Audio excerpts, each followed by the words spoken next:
Welcome to online study of English medium. In today's session, subject is Science, Standard 7th, Chapter number 12, Reproduction in Plants, Session 1. Basically, first of all, I will introduce you what is reproduction and how reproduction occurs in plants. So, let's start the chapter. Modes of reproduction. The production of new individuals from their parents is known as reproduction. अब जितने भी living beings हैं उनकी एक characteristic है कि they produce new individuals just like them. तो जो ये न्यू इंडिविजुअल का रिप्रोडक्शन होता है पेरेंट्स से, that is known as reproduction. Most plants have roots, stems and leaves. These are called the vegetative parts of a plant. अब plants के अंदर रूट्स, स्टेम एंड जो लीव्स होते हैं उनको हम वेजिटेटिव पार्ट्स बोलते हैं. After a certain period of growth most plants bear flowers. अब कुछ पीरियड के बाद क्या होता है कि प्लांट्स के अंदर ना फ्लावर आना शुरू हो जाते हैं once plants get matured. Flowers give rise to juicy fruits. We eat the fruits and usually discard the seeds. Flower जो होते हैं उसमें से ना फ्रूट्स बनते हैं. Most of the fruits are juicy. What we use to do, we use to eat the fruit और we can say we use to eat the pulp of the fruit. और जो सीड्स होते हैं ना उनको generally हम discard करते हैं, निकाल देते हैं. Here you can see this one is picture of the mango tree, जिसके अंदर यहाँ पे आप फ्लावर्स देख सकते हो कि पहले फ्लावर्स आते हैं, फिर उसमें से रो मैंगो होता है, देन जो राइपन मैंगो होते हैं वो हम एंजॉय करते हैं. And in between here you can see this one is seed, जिसको हम फेंक देते हैं या तो हम उसको किसी और चीज़ के लिए यूटिलाइज करते हैं. Seeds germinate and form new plants. अब ये जो सीड्स होते हैं उनका जर्मिनेशन होता है जिसमें से न्यू प्लांट्स बनते हैं. How that occurs that you have already studied in your previous class. The flowers perform the function of reproduction in plants. So ultimately here we can say कि flower also perform the reproduction. ये reproduction की process जो है वो flowers में भी होती है, because each and every plant जो है उसमें से flowers में से fruits नहीं बनते हैं. कुछ plants ऐसे हैं जहाँ पे flowers जो है उसमें से भी reproduction होता है. So what ultimately we can say that seeds and flowers are reproductive parts of the plant. So flowers and seeds जो है वो reproductive plant parts है plant के. A flower may have either male part or female part or both male and female parts. अब जो flower होते हैं उसमें या तो सिर्फ मेल पार्ट होगा और सिर्फ फीमेल पार्ट होगा, और इट माइट बी पॉसिबल उसमें male as well as female part same ही फ्लावर के अंदर हो. You have already studied about the parts of the plants. Reproduction in plants can be categorized into two types. First one is asexual and second one is sexual reproduction.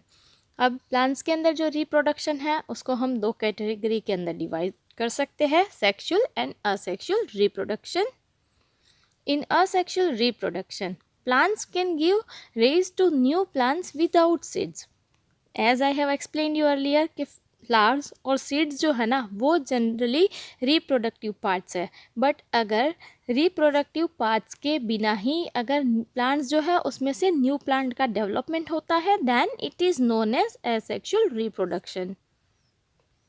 In sexual reproduction new plants are obtain from seeds. Sexual reproduction के अंदर क्या होता है, seeds में से new plants बनते हैं. Now let's discuss about asexual reproduction, how it occurs. First one is vegetative propagation. In this reproduction, new plants are produced from roots, stems, leaves and buds. Roots, stems, leaves and buds, these are vegetative parts of the plants. अगर इनमें से new plants जो है वो produce होते हैं then वो vegetative propagation होगा. इस टाइप के रिप्रोडक्शन के अंदर क्या होता है कि other than seeds and flower जो है वो रिप्रोडक्शन होता है. Since reproduction is through the vegetative parts of the plant, it is known as vegetative propagation. As I explained you, ये सारे vegetative parts है, इसीलिए इस टाइप के reproduction को हम vegetative propagation बोलते हैं. Now let's discuss one activity and let's discuss how this vegetative propagation occurs. Cut a branch of rose or champa with a node. Bury the cutting in the soil. अब आपको क्या करना है, रोज़ या चंपा के plant जो है उसकी एक ब्रांच को कट करना है. But be careful, you should cut a branch with a node. Node के साथ कट करना है, फिर उसको सॉइल के अंदर बरी करना है, उसमें डालना है. A node is a part of the stem or branch at which a leaf arises. अब नोड कौन सा पार्ट होता है कि स्टेम के अंदर होता है कि जहाँ से लीफ अराइज होते हैं. यहाँ पे आप देख सकते हो कि यहाँ से जो लीफ है वो ग्रो होते हैं. Water the cutting every day and observe it's growth. अब आपने सॉइल के अंदर वो कटिंग डाली है, उसको रेगुलरली आपको पानी देना है और आपको जो उसका ग्रोथ होता है वो ऑब्जर्व करना है. Observe and record the number of days taken for roots to come out and new leaves to arise. अब आपको ऑब्जर्व करना है कि कितने डेज़ के अंदर वो बाहर आता है और ग्रो होता है अच्छे से, उसमें से लीव्स कब तक आते हैं, that you should record. Apart from flower buds, there are buds in the axil of leaves which develop into shoots. These buds are called vegetative buds. अब कुछ बर्ड्स ऐसे होते हैं जिसको हम फ्लावर बर्ड्स बोलते हैं, जिसको हम कली बोलते हैं, जिसमें से एक फ्लावर ग्रो होता है. बट स्टेम के ऊपर ऐसे भी कुछ बर्ड्स होते हैं जहाँ से फ्लावर बर्ड नहीं बनते हैं, मतलब उसमें से फ्लावर नहीं बनता है, बट उस बर्ड्स के अंदर से ना स्टेम जो है वो, या तो हम कह सकते हैं ब्रांच जो है ना वो डेवलप होती है. तो ब्रांचेस जिस बर्ड्स में से डेवलप होती है उनको हम वेजिटेटिव बर्ड्स बोलते हैं. The vegetative birds can also give rise to new plants.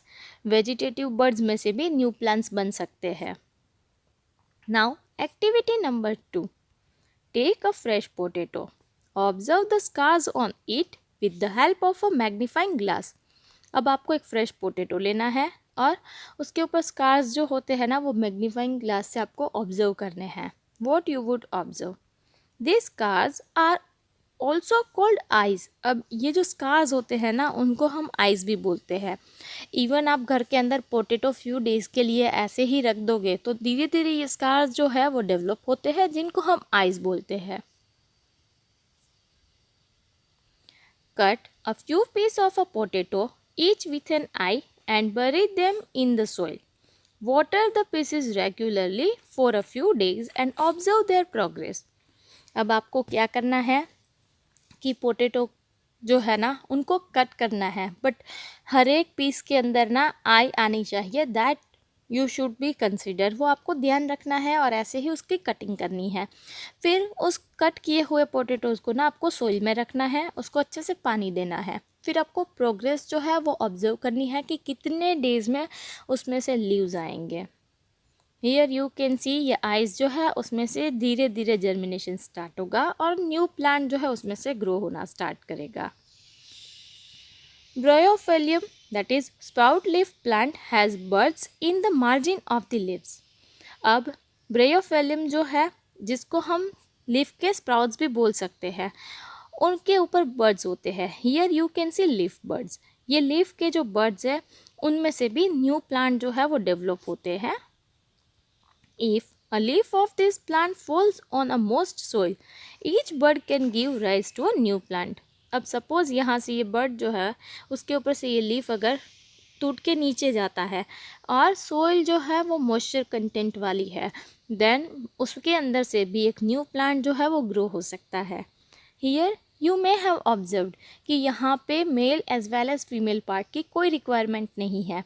New plant जो है वो लीफ के अंदर से या तो स्टेम के अंदर से या तो पोटैटो में आइज़ के अंदर से भी डेवलप हो सकते हैं और इसीलिए इनको एसेक्सुअल रिप्रोडक्शन कहा जाता है. The roots of some plants can also give rise to new plants. कुछ प्लांट्स के रूट्स भी ऐसे हैं जिसमें से न्यू प्लांट्स डेवलप होते हैं. For example sweet potato and दलिया आर एग्जाम्पल्स। यहाँ पे स्वीट पोटैटो है। स्वीट पोटैटो जो है वो एक टाइप का रूट है, उसमें रूट में फूड जो है वो स्टोर होता है। सो ये रूट के अंदर से भी न्यू प्लांट जो है वो डेवलप हो सकते हैं। Plants such as cacti produce new plants when their parts get detached from the main plant body. Each detached part can grow into a new plant. अब कैक्टी का जो प्लांट होता है ना, उसके अंदर यहाँ पे आप देख सकते हो कि ये लीफ है। अगर ये यहाँ से डिटेच होता है और नीचे गिरता है मॉइस्चर कंटेंट वाली सोइल के ऊपर, तो ये डिटेच पार्ट के अंदर से भी न्यू प्लांट जो है वो ग्रो हो सकता है। Now what are the advantages of vegetative propagation. ये सारे वेजिटेटिव प्रोपोगेशन के एग्जांपल्स थे, जिसमें से रूट्स या तो स्टेम या फिर लीव्स के अंदर से न्यू प्लांट्स जो है उनका ग्रोथ होता है, वो न्यू प्लांट्स उसमें से प्रोड्यूस होते हैं। Plants produced by vegetative propagation take less time to grow and bear flowers and fruits earlier than those produced from seeds. अब ये वेजिटेटिव प्रोपोगेशन से जो प्लांट्स ग्रो होते हैं ना, वो फास्टर ग्रो होते हैं। इवन उनके ऊपर फ्रूट्स एंड फ्लावर्स जो है वो भी जल्दी से आते हैं as compare to the sexual production. The new plants are exact copies of the parent plant as they are produced from a single parent.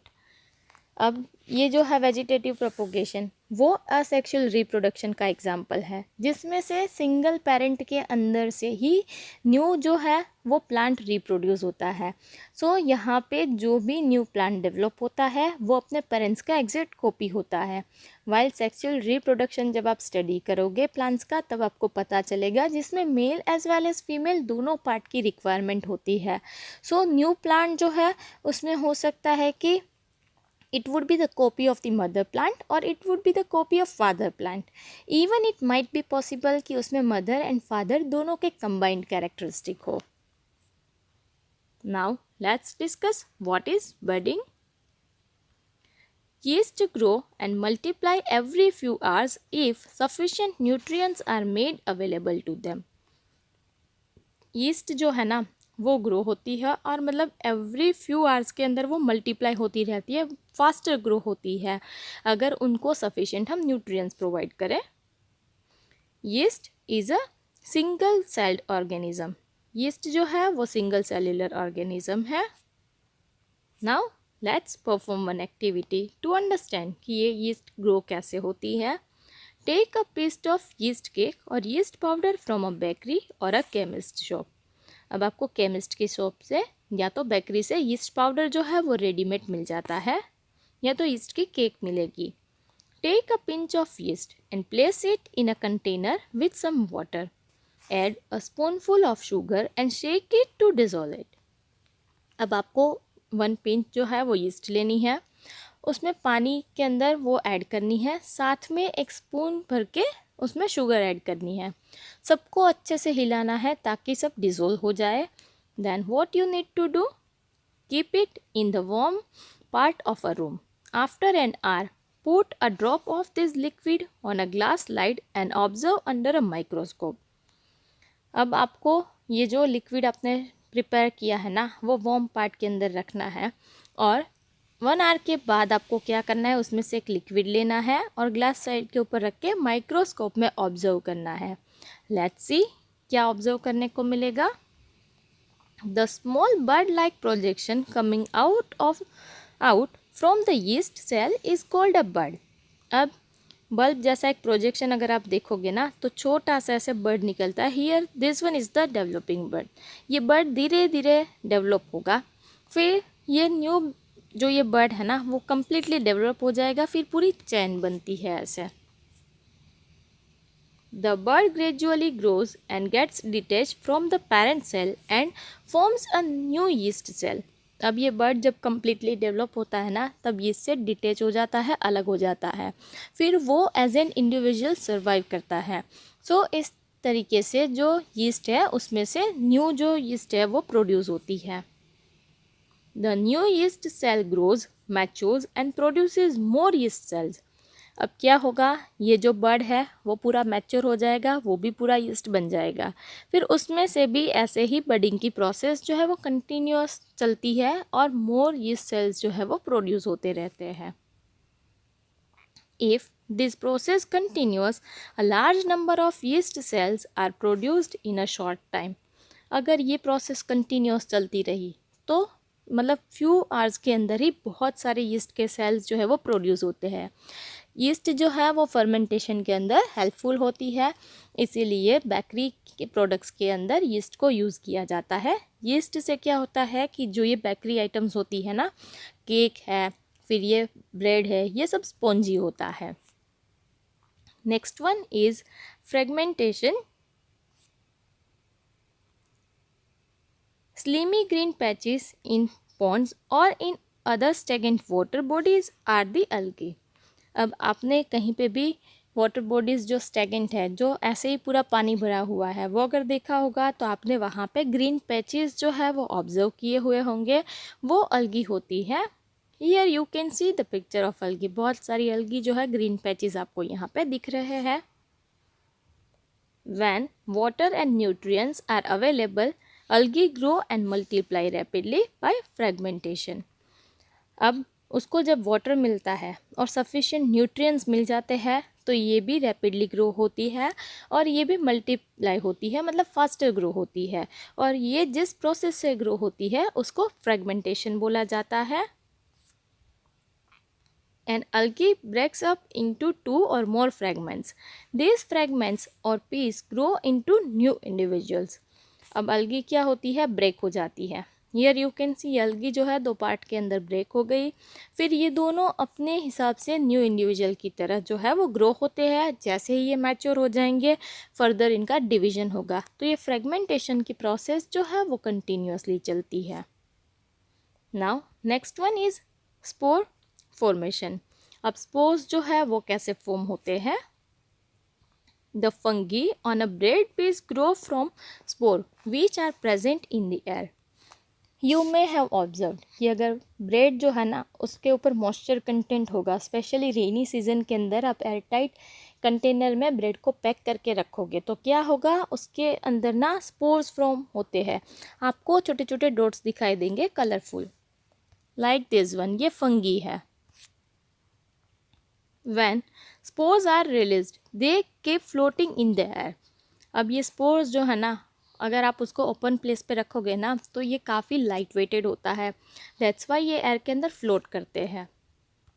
As they are very light they can cover long distance.